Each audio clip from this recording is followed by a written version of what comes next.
18 सितंबर 2016। सुबह होने में अभी कुछ वक्त ही बाकी था।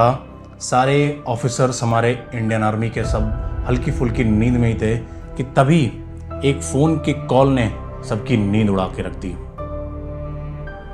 हमारे कमांडिंग ऑफिसर के पास एक फ़ोन कॉल आती है जिसमें लाइन के दूसरी तरफ से ये आवाज़ आती है कि सर, उरी के बेस कैंप में टेररिस्ट अटैक हुआ है।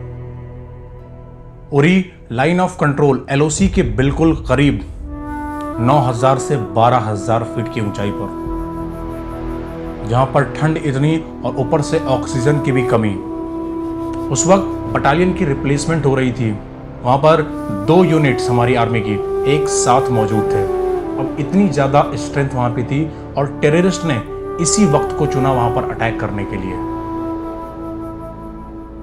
रात के अंधेरे में पेरीमीटर फेंस को काटकर सारे टेररिस्ट अंदर कैंप में घुसकर और अंधाधुंध फायरिंग शुरू कर दी उन्होंने। इसी बीच एक एलपीजी सिलेंडर ब्लास्ट होता है जिससे कि कुक हाउस में आग लग जाती है और ये आग धीरे धीरे जाके टेंट में पहुंच जाती है जहां हमारे जवान सो रहे थे। जब तक थोड़ा बहुत कुछ कंट्रोल में आया तब तक हमारे 18 जवान शहीद हो चुके थे। 18 लाइफ्स। ये नंबर्स हमारे कमांडर के लिए सिर्फ एक नंबर्स नहीं थे, बल्कि उनकी जिम्मेदारी थी कि उनको जिंदा बचा के वहां से वापस लाना। हेलीकॉप्टर में बैठकर उरी के उस बेस कैंप में जाने तक का सफर केवल 10 मिनट का था, लेकिन वो 10 मिनट हम पर इतने भारी पड़ गए कि हमने 18 जवानों की जिंदगियां खो दी। इस घटना के बाद देश में गुस्सा था, मीडिया पे सवाल, और हमारे जवानों के अंदर एक ऐसा जुनून पैदा हुआ कि उनको लगा कि यार अब तो बदला लेना है, अब तो जवाबी कार्रवाई करनी पड़ेगी। हमारे कमांडर के दिमाग में सिर्फ एक ही सवाल उठ रहा था, अब क्या होगा। अब ग्राउंड पर फायरिंग कंट्रोल हो चुकी थी, मगर आग अभी भी चल रही थी। कैजुअलिटीज हॉस्पिटल तक शिफ्ट किए जा रही थी और इसी बीच हाई लेवल्स कॉल्स आना शुरू हो गई। Army headquarters, civil administrations, defence minister का विजिट, हर तरफ से प्रेशर ही प्रेशर था।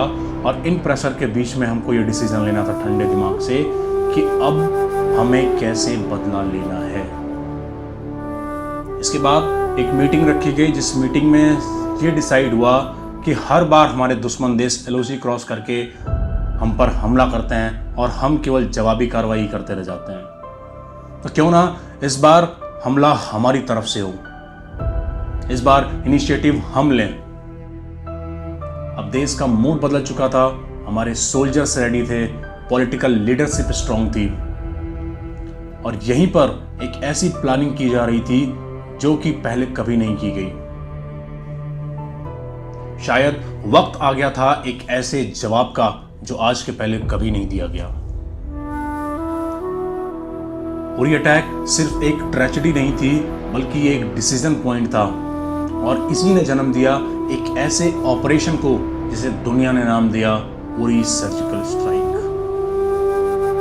मगर एलओसी क्रॉस करना इतना भी आसान नहीं था।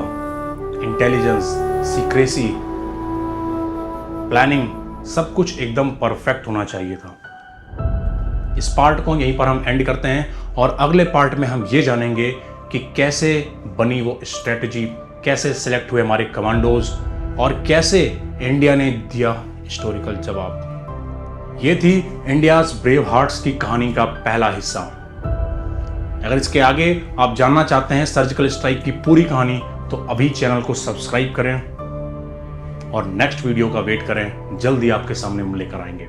जय हिंद, जय भारत, वंदे मातरम, इनकलाब जिंदाबाद।